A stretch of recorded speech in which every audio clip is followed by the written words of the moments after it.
অসমে 17বাৰ মোগলক পৰাস্ত কৰিছিলে নহয় জানবা আৰু ব্ৰিটিছেও তিষ্টিব নোৱাৰিছিলে অসমৰ ৰাইজৰ প্ৰতি জাতি জনগোষ্ঠীৰ তেজে শিৰে বৈ থকা জুবিনক জুবিনে যদি ন্যায় নাপায় এখন উলট পালট হৈ যাব আৰু পাবই লাগিব দুখীয়া উপযুক্ত শাস্তি পাব শীঘ্ৰেই পাব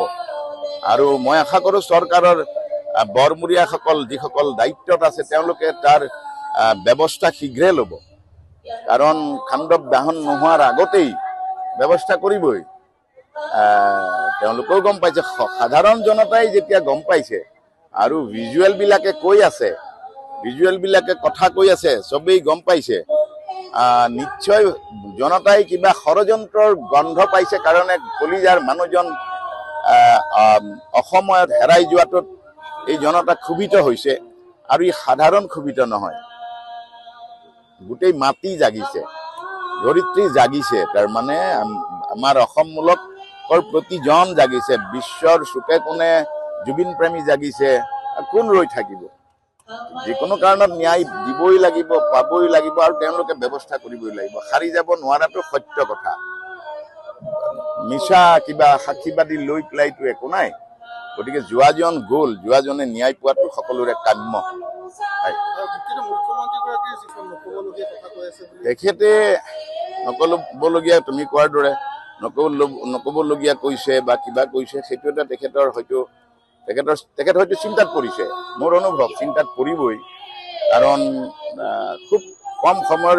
ভিতৰে বহু নেপালৰ দৰে বহু কিবা কিবি ঘটনা পৰিঘটনা দেখিব পাইছে গতিকে জনতালৈ সবেই ভয় কৰে গতিকে জনতা অপেক্ষা কৰাটো খুব দৰকাৰ দুদিন দেৰি লাগিলেও তেখেত অন্তত মোৰ অনুভৱ যে তেখেতৰ মাতৃ মুখ্যমন্ত্ৰী মাতৃ সঁচাকৈ বৰ সৰহপৰি আৰু খুব শ্ৰদ্ধাশীল আৰু ন্যায়িক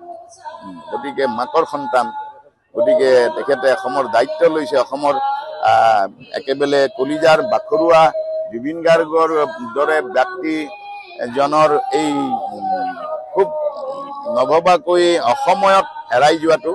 তেখেতৰো এটা যন্ত্ৰণা আছে বুকুত মই ভাবো তেখেতে বিবেচনা মানে যিটো এতিয়া কোৰ্টৰ বা আইন আদালতৰ প্ৰচেষ্টাবিলাক অকণমান দীঘলীয়া যেতিয়া হয় আমিও বুজিব লাগিব ৰাইজেও ধৈৰ্য ধৰিব লাগিব ৰাইজে